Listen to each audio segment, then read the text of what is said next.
नमस्कार, स्वागत है आपका उत्तराखंड न्यूज बुलेटिन में और मैं हूं आपके साथ सपना पांडे।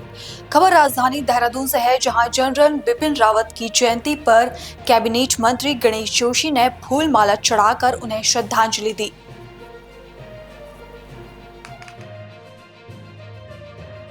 के पर तत्परता से अपनी ड्यूटी निभाने वाले जाबांज पुलिस के अफसरों और सिपाहियों का भी सम्मान किया। वरिष्ठ पुलिस अधीक्षक और एसपी सिटी को भी ट्रॉफी देकर सम्मानित किया गया।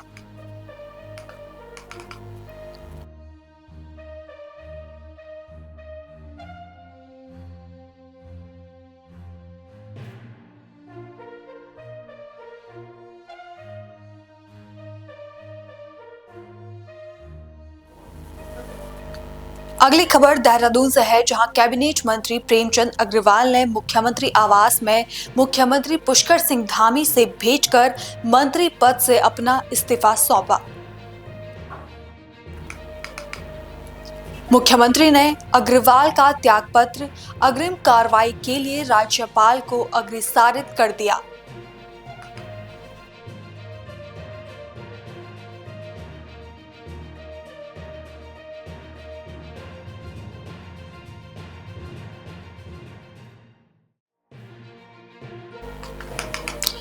कैबिनेट मंत्री प्रेमचंद अग्रवाल ने मुख्यमंत्री आवास में मुख्यमंत्री पुष्कर सिंह धामी से भेंटकर मंत्री पद से अपना इस्तीफा सौंपा। मुख्यमंत्री ने अग्रवाल का त्यागपत्र अग्रिम कार्रवाई के लिए राज्यपाल को अग्रेसारित कर दिया।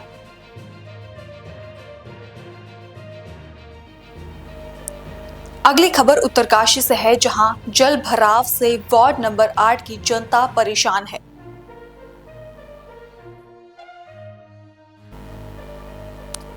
दरअसल बरसात के सीजन में यहाँ कई मोहल्लों का पानी इकट्ठा होकर एक बड़े नाले का रूप ले लेता है, जिसके कारण यहाँ जल भराव हो जाता है और वह पानी लोगों के घरों में घुस जाता है, जिसके कारण यहाँ के लोग अपने घरों को बेचने के लिए मजबूर हो गए हैं। इस मामले को लेकर यहाँ के लोगों ने क्या कहा, सुनिए। यहाँ की जग जाहिर बात है वो, ठीक है ना, ये बड़ी समस्या है। इसका साहब इसमें बड़ा वो होना है। हम आप देखते हैं बरसात में बड़ी दिक्कत होती है, खासकर स्कूल के बच्चे यहाँ से जो जाते हैं उनके लिए बड़ी समस्या है। और घरों की स्थिति देख सकते हैं आप। धन्यवाद। नहीं, आप मतलब बरसात में होता क्या है? दरअसल होता है सर, ये जो पानी आता है इसलिए घरों तक घुसता है, ठीक है ना। तो यहाँ पे रहना बड़ा मुश्किल है, बहुत टफ है। अब देख रहे हैं आजकल ही बरसात हुई तो ये पानी जो है इसका कोई निकासी का तो कोई प्रॉपर कोई समाधान है नहीं इधर। मतलब सबसे बड़ा जो मानसून सीजन का जो उसके बड़ी क्रिटिकल स्थिति है। पूरी दीवार में पीछे से भी पानी आता, यहाँ यू कमरा पूरा पानी भरियों चतुर्मास में ये तरह आ सके भगवान है बोल जाए कि हम बिस्तर ले दे बाहर आते अंदर जब रहने का ठिकाना नहीं है। रात दिन ये में बैग तो कहाँ जाए। अब एक काले सो रहे हमारा सारा यहाँ पे, बाकी जनता तो कुछ नहीं कर रहे, न सरकार कर रहे कुछ नहीं। और क्या देखने आओ देख परसों की बरसात अबरी बरसात न पानी पे बकबर दुकान यहाँ दुकान नहीं थे तो कम से कम फोटो खींचते उस समय कोई तो देखते लेते थे पानी। हम दबा यहाँ चौथे समुद्र में डूब गया, हम क्या करना न कहीं का ना आते ऐसे बस फोटो खींचे भाषण दिया ना, उसके बाद देखो 6 महीने तक अब वो तो 6 महीने तक वो 6 महीने कभी आता ही नहीं। हमारे लिए कभी 6 महीने आता नहीं। हम जलसमा भी गए, वहाँ भी गए यो विधायक के पास, वहाँ क्या कुछ भी ना, हम पानी के अंदर डूबे हुए। और क्या करना, हमारे पानी की समस्या और कुछ नहीं।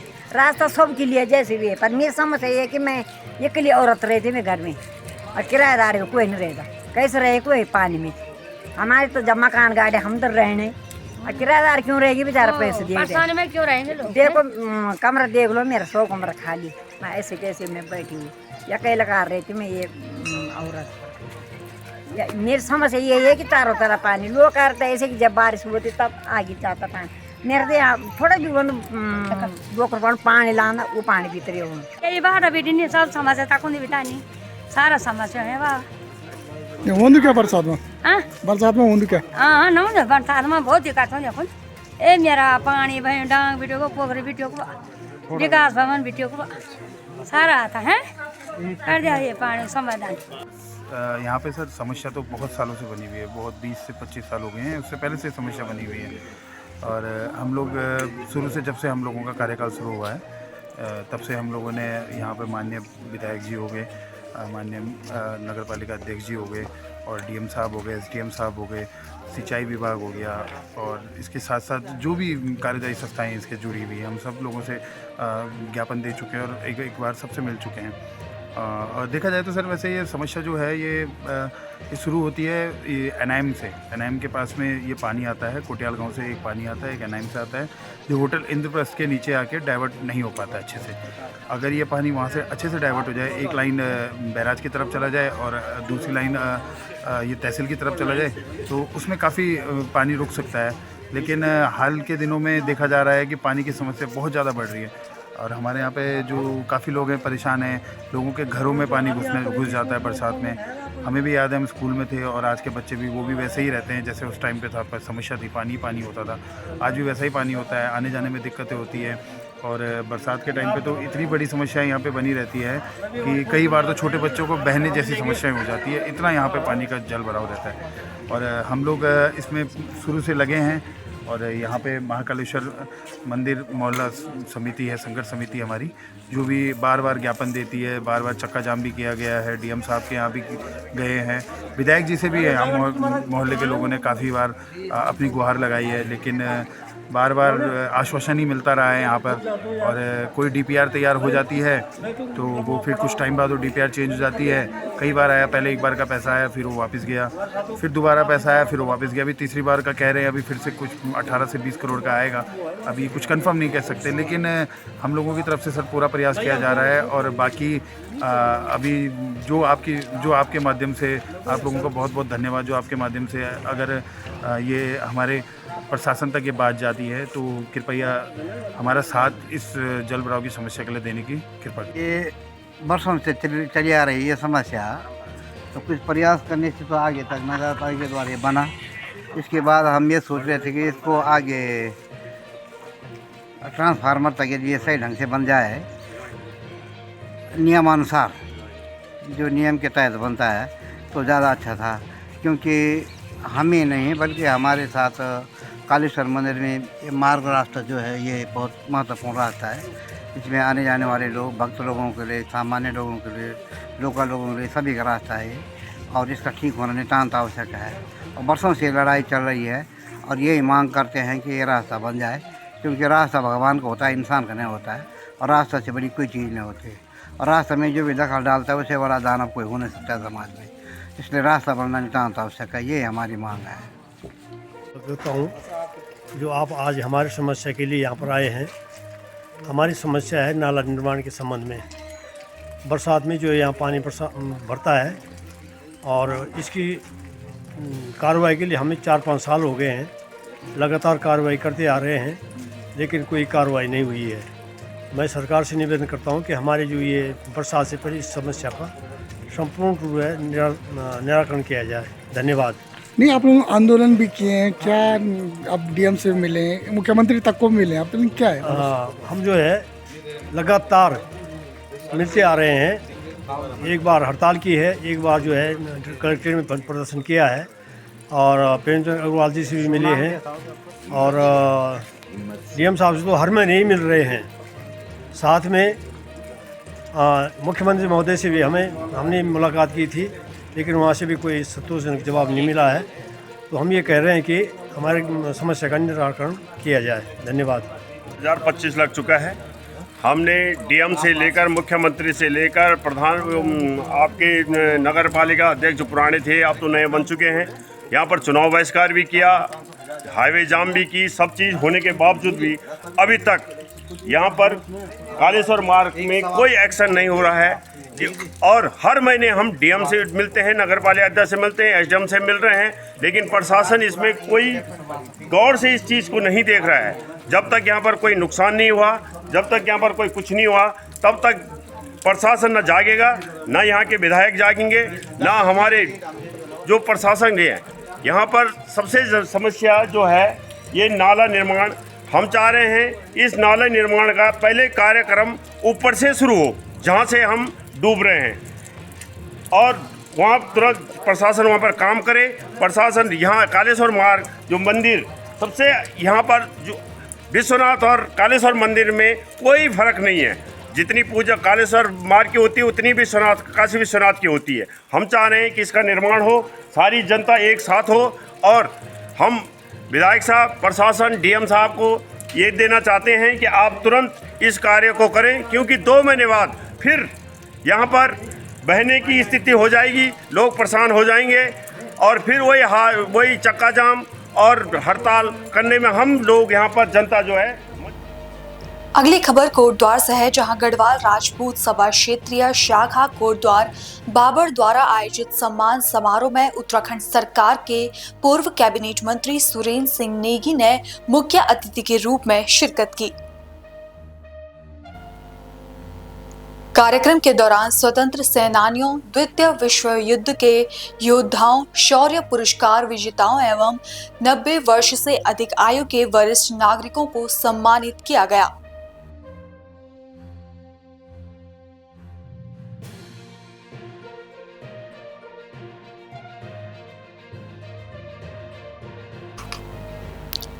गढ़वाल राजपूत सभा क्षेत्रीय शाखा कोटद्वार बाबर द्वारा आयोजित सम्मान समारोह में उत्तराखंड सरकार के पूर्व कैबिनेट मंत्री सुरेंद्र सिंह नेगी ने मुख्य अतिथि के रूप में शिरकत की। कार्यक्रम के दौरान स्वतंत्र सेनानियों, द्वितीय विश्व युद्ध के योद्धाओं, शौर्य पुरस्कार विजेताओं एवं 90 वर्ष से अधिक आयु के वरिष्ठ नागरिकों को सम्मानित किया गया।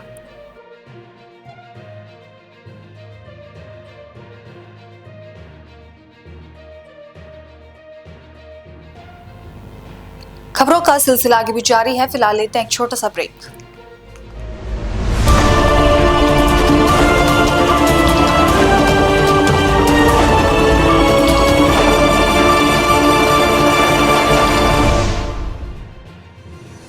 रोजगार डेवलपर्स, अ यूनिट ऑफ रोजगार डेवलपर्स एंड प्राइवेट लिमिटेड। घर वहीं जहां हो आपका भरोसा। पिछले 15 सालों से आपके सपनों का घर हमारी प्रतिबद्धता। रोजगार डेवलपर्स का पता है शिमला बाईपास रोड, गणेशपुर, देहरादून। रोजगार डेवलपर्स से संपर्क करने के लिए अभी डायल कीजिए 9897054026 पर या 8433207910 पर।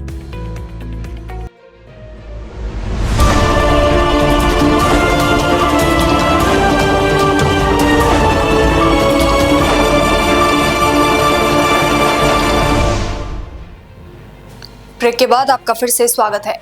अगली खबर मसूरी से है, जहां माल रोड पर व्यापक अव्यवस्थाओं को लेकर पालिका अध्यक्ष मीरा सकलानी देर शाम को सड़क पर उतरी।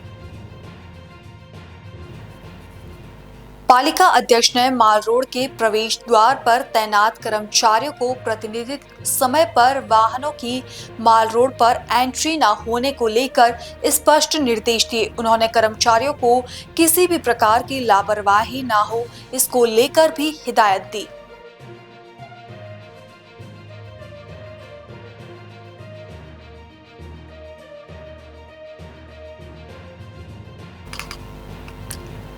मसूरी माल रोड पर व्यापक अव्यवस्थाओं को लेकर पालिका अध्यक्ष मीरा सकलानी देर शाम को सड़क पर उतरी, जहां उन्होंने प्रवेश द्वार पर तैनात कर्मचारियों को प्रतिनिधित समय पर वाहनों की माल रोड पर एंट्री न होने को लेकर स्पष्ट निर्देश दिए। उन्होंने कर्मचारियों को किसी भी प्रकार की लापरवाही न हो, इसके लेकर हिदायत भी दी। तो मुझे लगता है कि दशक हो गया है जब से मॉल रोड अस्त व्यस्त है, और उनको वो ये जो पुरानी जो आदतें हैं लोगों की, क्योंकि ऐसा नहीं है कि समय जगह नहीं है या लोगों को समझ नहीं आ रहा है, सब कुछ है, लेकिन आदत से मजबूर हैं लोग, इसलिए भी चीज़ें अव्यवस्थित हो रही है। और मुझे लगता है कि थोड़ा समय लगेगा सारी चीज़ों को सुधरने में, इसीलिए आज खुद मैं यहाँ मॉल रोड पे आई हूँ, देखने आई हूँ, समझने आई हूँ चीज़ों को। और आपने देखा होगा कि किस तरीके से अभी ट्रैफिक व्यवस्थित है, तो मुझे लगता है कि ज़रूरत इस बात की नहीं है कि हमको कुछ अलग सा कुछ करने की ज़रूरत है। ज़रूरत इस बात की है कि सबको समझने की ज़रूरत भी थी। और एक तो पुलिस डिपार्टमेंट के पास भी यहाँ पे फोर्स नहीं है, और कंटिन्यू छुट्टी होने की वजह से भी ट्रैफिक ज़्यादा रहा है, लेकिन अव्यवस्थित इसलिए रहा है कि लोगों ने व्यवस्थित करना नहीं चाहा है। उसमें मैं नगर पालिका की भी जिम्मेदारी मानती हूँ कि नगर पालिका को भी यहाँ पे अपनी जिम्मेदारी निभानी चाहिए थी, जो कि नहीं निभाई है। लेकिन मुझे फिर भी ये लगता है कि लोग आदत से मजबूर है, और मुझे लगता है ये आदत धीरे धीरे ठीक होगी, क्योंकि पुरानी चीज़ें हैं तो पुरानी चीज़ों को इतनी आसानी से बदलना तो आसान नहीं है। लेकिन मुझे लगता है सब ठीक है, क्योंकि देखिए अगर हमको चीज़ों को व्यवस्थित करना है तो कड़े निर्णय लेने होंगे, भले किसी के हित में भी होंगे, किसी के अहित में भी होंगे, लेकिन जो भी होगा मॉल रोड को साफ़ सुथरा तो करना दे रहे हैं। लेकिन अभी जो मुझे लगता है कि एक सबसे महत्वपूर्ण जो बात है वो ये है कि जिनके घर मॉल रोड के अंदर है, हम उनको बाहर कैसे रोक सकते हैं। हम इसलिए नहीं रोक सकते कि बाहर भी हमारे पास वो व्यवस्था अभी उनके पार्किंग की नहीं है, इसलिए हम एक टाइम निश्चित करेंगे, और मैं कल ही इस पर एक बैठक आमंत्रित कर रही हूँ। हम एक टाइम निश्चित करेंगे जिस टाइम जो उनके अंतर्गत वो लोग भी मॉल रोड पे प्रवेश कर पाएंगे। लेकिन ये तय है कि मॉल रोड को साफ़ सुथरा करना बहुत ज़रूरी है। लोगों के सुझाव आ रहे हैं, लोग। अगली खबर कोटद्वार से है, जहां की कवड़ घाटी में गजेंद्र सिंह की परचून दुकान शॉर्ट सर्किट के कारण जलकर राख हो गई। इस दुर्घटना में उन्हें 20% बर्न इंजरी भी हुई है। इस दुख की घड़ी में पूर्व सैनिक उनके आवास पर पहुंचे और सहायता के लिए उन्हें लगभग 10,500 रुपए की आर्थिक सहायता प्रदान की। आप सबको सादर नमस्ते। बहुत दुख के साथ आपको सूचित कर रहे हैं कि हमारे कर्ण नगरी कोटद्वार में कलाल घाटी में ये एक बहुत ही दुखद घटना हुई कि हमारे बहुत ही प्रिय साथी, जो कि बहुत ही ईमानदार और सच्चे कर्तव्यनिष्ठ आदमी, जिनकी एक दुकान थी परचून की, और वो जो है कि बहुत ही दुखद घटना से शॉर्ट सर्किट के कारण जो है कि वो अग्नि में वो हो गई। तो वो हमारे बीच में हमारे पूर्व सैनिक संघर्ष समिति के सम्मानित अध्यक्ष महेंद्र पाल सिंह रावत जी हैं, और हमारे पूर्व सैनिक के सभी संगठन के लोग यहाँ पर उपस्थित हुए। हमारे बीच में जिनकी ये दुकान यहाँ पर अक्सर की जरूरत हुई है, गजेंद्र सिंह जी हैं। उनका देखो आप ये देख रहे हैं, उनकी स्थिति ये जो है बहुत दयनीय स्थिति में, देखो कि आग बुझाने के चक्कर में खुद भी झुलस गए हैं। तो ये बहुत करुणा की बात है। तो मैं आपको दिखाता हूँ कि दुकान के अंदर कुछ भी ऐसा शेष नहीं रह गया है जिसके विषय में कि हम आपको बताएं। यहाँ पर हमारे पूर्व सैनिक संघर्ष समिति के सम्मानित उपाध्यक्ष देवेंद्र रावत जी, हमारे नंदन सिंह रावत जी, सभी यहाँ पूर्व सैनिक यहाँ पर उपस्थित हैं। सभी आप देख सकते हैं कि इस घटना के ये सभी प्रत्यक्ष यहाँ पर देखने के लिए आए कि सैनिक संघर्ष समिति के द्वारा जो भी यहाँ पर उनके वो किया जाएगा। अध्यक्ष जी, मैं जरा आपसे जानना चाहूँगा कि गजेंद्र सिंह जी के विषय में जो घटना हुई है, आप उसमें क्या कहना चाहेंगे? जो घटना घटी है बड़ी दुखद है, और मैं भगवान बद्रीनाथ से प्रार्थना करता हूँ कि ये जिस हालत में भगवान इनको जल्दी शीघ्र रखे। और मैं कोटद्वार की समस्त जनता से और मात्र शक्ति अपील करना चाहता हूँ कि जितनी भी उनसे आर्थिक सहायता हो सके, क्योंकि यह घड़ी एक मानव जनित घड़ी है, मानव जनित त्रासदी है।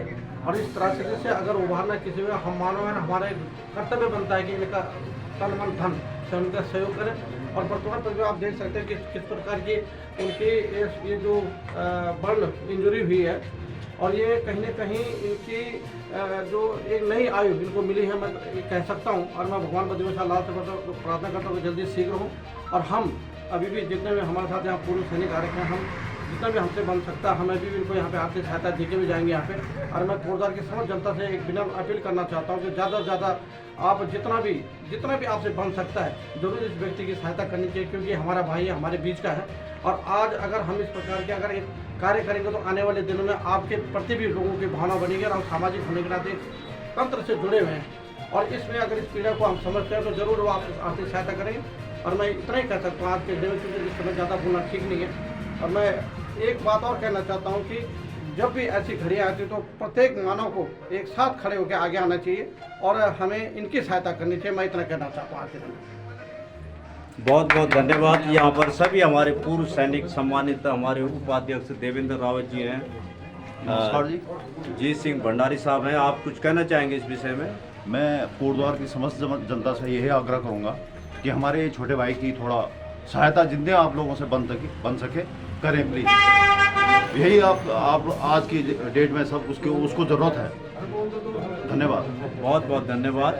यहाँ पर सभी लोगों की जो पीड़ा है उनके साथ है और हम परमपिता परमात्मा से यही प्रार्थना करते हैं कि गजेंद्र भाई को जल्दी से जल्दी स्वास्थ्य लाभ हुए और दुकान का इनका जो नुकसान हुआ उसकी हम गणना भी नहीं कर सकते, क्योंकि शब्दों में बयान नहीं किया जा सकता। इन्होंने धीरे धीरे कौड़ी कौड़ी बोलते ना, थोड़ा थोड़ा जोड़ जोड़ के इन्होंने एक बहुत ही शानदार, यहाँ पर एक परचून की दुकान थी जिसमें कि लाखों का यहाँ पर जो नुकसान इन्होंने मतलब जो है अभी इन्होंने लगातार काफ़ी नुकसान यहाँ पर के जो लोकल लोग हैं बता रहे हैं कि बहुत ही मृदुभाषी और बहुत ही सज्जन व्यक्तित्व गजेंद्र भाई और उनका ये नुकसान हुआ। सभी को इस बात की पीड़ा है और ज़्यादा नहीं कहते हुए पूर्व सैनिक संघर्ष समिति इस दुख की घड़ी में उनके साथ है। कोटद्वार के सभी पूर्व सैनिकों से निवेदन करता हूँ मैं सूर्य खेतवाल की, आप सभी गजेंद्र भाई का सहयोग करें जितना आपसे बनता है और ज़रूर ऐसे दुख की घड़ी में सबका साथ सबका विकास तभी हो सकता है जब हम एक साथ होकर किसी के दुख में साथ देंगे। इन्हीं शब्दों के साथ मैं अपनी वाणी को विराम देती हूँ। जय हिंद, जय उत्तराखंड। अगली खबर उत्तरकाशी से है, जहां नवगठित उत्तराखंड स्वाभिमान मोर्चा जन चेतना यात्रा रैली उत्तरकाशी पहुंची। इस अवसर पर मोर्चा की टीम का स्थानीय युवाओं ने जोरदार स्वागत किया। जिला मुख्यालय स्थित सुमन सभागार में आयोजित चिंतन शिविर में स्वाभिमान मोर्चा की टीम ने युवाओं के साथ क्षेत्र के विकास के मुद्दों और राजनीतिक हालातों पर विस्तृत चर्चा की। देखिए, पूरे प्रदेश भर में हम लोग जा रहे हैं, लोगों के पास, लोगों से सुझाव ले रहे हैं किस तरह से हम अपने राज्यों को बेहतर दिशा दे सकें। और इसी क्रम में आज हम लोग उत्तरकाशी में पहुँचे और उत्तरकाशी की जो समस्याएं हैं वो समस्याएं हर एक पर्वतीय जनपदों की समस्याएं हैं। मैं यहाँ देख रहा था कि यहाँ पर भी स्वास्थ्य सेवाओं को बहुत ज़्यादा बुरा हाल है और जिस जगह पर अभी हम एक गंगोत्री विधानसभा क्षेत्र पड़ता है और यहाँ से जो भी विधायक बनता है उनकी सरकार बनती है, लेकिन दुर्भाग्यवश देखिए कि जिनकी भी सरकार इस राज्य में रही, चाहे भाजपा हो कांग्रेस हो, उन्होंने यहाँ के हालात बिल्कुल नहीं सुधारे। आज भी देखिए आप, हमारे उत्तरकाशी क्षेत्र में एक कई बार गर्भवती महिलाएं दम तोड़ देती हैं, बेहतर स्वास्थ्य नहीं मिल पाता है। एजुकेशन का सिस्टम हम देख पा रहे हैं, महाविद्यालय की स्थिति हमने आके देखी है और भी तमाम समस्याओं से हमारा पूरा क्षेत्र जूझ रहा है। तमाम हमारे पास बहुत सारी संभावनाएं यहाँ पर हैं जहाँ से हम अपने उत्तरकाशी क्षेत्र का डेवलपमेंट कर सकते हैं, लेकिन सरकार का कभी इस पर ध्यान नहीं रहा। तो आज इसी मसलों को लेकर आम जनता के बीच बातचीत करेंगे कैसे हम अपने उत्तरकाशी क्षेत्र के डेवलपमेंट का रोड मैप तैयार कर सकते हैं और आने वाले समय में जो ये मोर्चा बना है कैसे हम एक प्रदेश में एक बेहतर, एक नया राजनीतिक विकल्प इस राज्य को दें। इस पर हम आज मंथन करेंगे। सूरज आज यहाँ पर सबके बीच बैठक होगी, बातचीत होगी। संकल्प एक विकल्प का लेकर हम चले हैं और यकीनन जैसे आपने कहा है कि जो जिन दलों की आपने बात की है, जो असफल रहे हैं उसके उदाहरण आपने दिए हैं, लेकिन जो सफल हुए हैं यहाँ चलते हुए, मुझे लग रहा है हमें आज पूरे प्रदेश भर को वो उदाहरण भी देखने चाहिए कि किस तरह से कुछ युवा जो सोच रख रहे हैं कि यार 25 वर्षों से उत्तराखंड में अगर कुछ अच्छा नहीं हुआ है और अगर उन चीज़ों को अच्छा हम कर सकते हैं मिलजुल कर, तो करना चाहिए। खासकर अगर बात करें हम उत्तरकाशी से ही हमने शुरुआत भी की है, तो बाबा काशीनाथ की ये धरती है और गंगोत्री विधायक के में गांव की सड़क भी एक बार आप सबको ने देखा था कि क्या हाल है और दूसरे टर्म में आप विधायक होने के बाद आपके गांव की ये सड़कें हैं, तो उत्तरकाशी का विकास दूर दूर तक दिखता है, चाहे वो पुरोला हो या यमुनोत्री हो, सब जगह जस के तस हालात हैं। तो ये एक चिंतन गोष्ठी है, हर जगह हम जाएंगे जिला मुख्यालयों पर, जहाँ पर लोगों से पूछेंगे, जैसे मोहित भाई ने भी कहा और बॉबी भाई ने भी, कि हम ये देखेंगे कि लोग आज क्या डिमांड कर रहे हैं और जनता आप समझ रही है, नवयुवा आगे आ रहे हैं, इनको समझ में आ रहा है कि भाई दिक्कतें हैं और उन दिक्कतों को समाधान करने के लिए अब सब एक आगे बढ़ेंगे और निश्चित ही ये कदम सफल होगा। हम सब एक हैं और यही जनता से भी आग्रह कर रहे हैं कि आप सब लोग आगे आइए, जुड़ते चले जाइए। बहुत सारे फ़ोन कॉल्स हमें आ रहे हैं, आप देखिएगा उत्तरकाशी में एक छोटा सा इन्विटेशन था और करीबन सैकड़ों लोग यहाँ पर आज मौजूद हैं। कल रात कुछ नियाली में बहुत सारे लोग मौजूद थे, तो एक अच्छी तरफ, एक अच्छी दिशा में जा रहा है, सफल प्रयोग होगा और बाबा काशीनाथ से, बाबा श्री केदार से यही आशीर्वाद भी लेंगे हम कि हम सबको सबुद्धि भी दे और आगे आप सब लोगों का प्यार और साथ मिलेगा तो इसको एक मजबूती भी मिलेगी। हाल फिलहाल में 12 मार्च को एक मोर्चे का गठन हुआ है जिसका नाम उत्तराखंड स्वाभिमान मोर्चा है। और लंबे समय से प्रदेशवासियों के और जो हमारे समर्थक हैं प्रत्यक्ष और अप्रत्यक्ष रूप से उनके कहीं ना कहीं सुझाव आ रहे थे कि उत्तराखंड की जो दुर्दशा हुई है उस पर सुधारने के लिए, उत्तराखंड को सही दिशा और दशा देने के लिए एक ऐसा फ्रंट चाहिए जिससे कि हम प्रदेशवासियों के गांव-गांव, घर-घर तक पहुंच सके और उनको जोड़कर इस प्रदेश की सूरत बदल सके। तो निश्चित तौर पर भले ही ये पॉलिटिकल फ्रंट अभी नहीं है, परंतु एक ऐसा फ्रंट बनाया गया है जो कि गांव-गांव, घर-घर तक पहुंचा जा सके। और इसका उद्देश्य सिर्फ ये है कि फर्स्ट फेज में हम लोगों के द्वारा यहाँ पर पूरे प्रदेश में 11 जिलों के 11 मुख्यालयों में चिंतन गोष्ठियाँ रखी गई है और उन गोष्ठियों में हम बोलने से ज़्यादा, अपनी बात रखने से ज़्यादा हम क्षेत्रवासियों के सुझाव लेना चाहते हैं कि इस प्रदेश को कैसे सही दिशा और दशा दी जाए। और निश्चित तौर पर जिस प्रकार से गोष्ठियों में बुद्धिजीवी वर्ग, जो बड़े बुजुर्ग भी हैं, जिसमें युवा साथी भी हैं, वो लोग प्रतिभाग कर रहे हैं। और निश्चित तौर पर मुझे लगेगा और आप सबको भी लगेगा कि ये लड़ाई जो हम इस दिशा की ओर मोड़े हैं कि प्रदेश की सूरत बदलनी चाहिए, तो निश्चित तौर पर कहीं ना कहीं मुझे लगता है कि ये लड़ाई जल जंगल ज़मीन से लेकर रोजगार, भ्रष्टाचार से लेकर शिक्षा, स्वास्थ्य से लेकर अपनी परिसंपत्तियाँ, तमाम प्रकार की जो चीज़ें हैं, ये सब की लड़ाई है। और ये लड़ाई जैसे जैसे आगे बढ़ेगी ये मोर्चा वैसे मजबूत होते जाएगा। और जिस प्रकार से उत्तराखंड की जनता चाह रही है कि उत्तराखंड में 25 वर्षों से जो विकास की गति रुकी हुई है, उस विकास के अहम योगदान में इस संगठन का और पूरे प्रदेशवासियों का जो इससे जुड़ेगा उनका अहम योगदान है। खबर देहरादून से है, जहां कैबिनेट मंत्री गणेश जोशी ने राष्ट्रीय राजमार्ग प्राधिकरण के अधिकारियों के साथ देहरादून से पांवटा साहिब तक निर्माणाधीन राजमार्ग के चौड़ीकरण कार्यों की प्रगति की समीक्षा की। बैठक के दौरान NHAI के परियोजना निर्देश में जानकारी दी कि चौड़ीकरण कार्य के चलते कैरी गांव क्षेत्र में लगभग 23 घर प्रभावित होंगे, जिन्हें मकानों के अनुसार मुआवजा दिया जाएगा।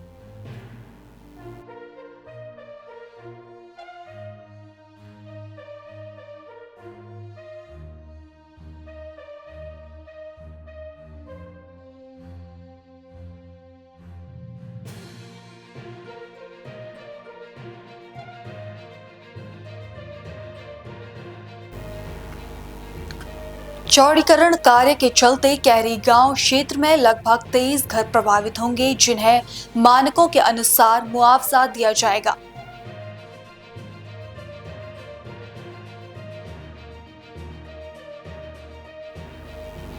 बड़ी खबर कोटद्वार से है, जहां ईदगाह में संचालित हो रहे मदरसों को प्रशासन की टीम ने सील किया। अवैध मदरसों पर पूरे प्रदेश में चलाए जा रहे छापेमारी अभियान। छापेमारी टीम में तहसील, पुलिस और शिक्षा विभाग के अधिकारी रहे शामिल। कोटद्वार ग्रास्टन गंज ईदगाह का है मामला।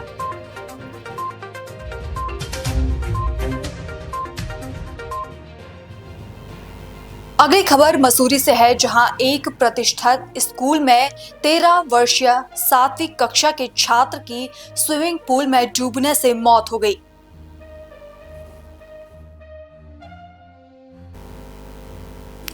इस घटना से स्कूल में हड़कंप मच गया। घटना की सूचना मिलते ही मसूरी पुलिस मौके पर पहुंची और घटना की जांच में जुट गई। पुलिस ने बताया कि सुबह स्विमिंग पूल में प्रैक्टिस के दौरान यह हादसा हुआ।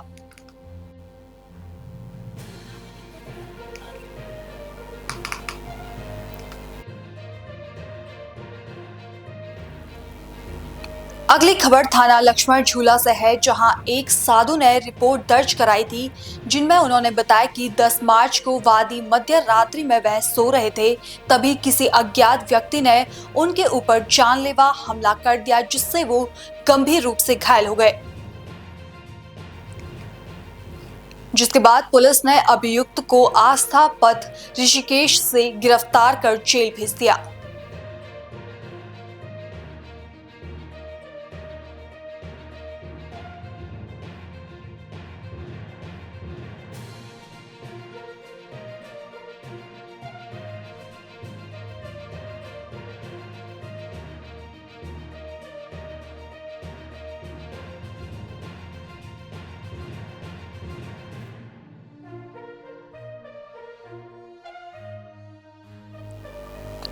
फिलहाल उत्तराखंड न्यूज बुलेटिन में इतना ही। देश और दुनिया की तमाम खबरें देखने के लिए बने रहिए पल्स 24 न्यूज के साथ। नमस्कार।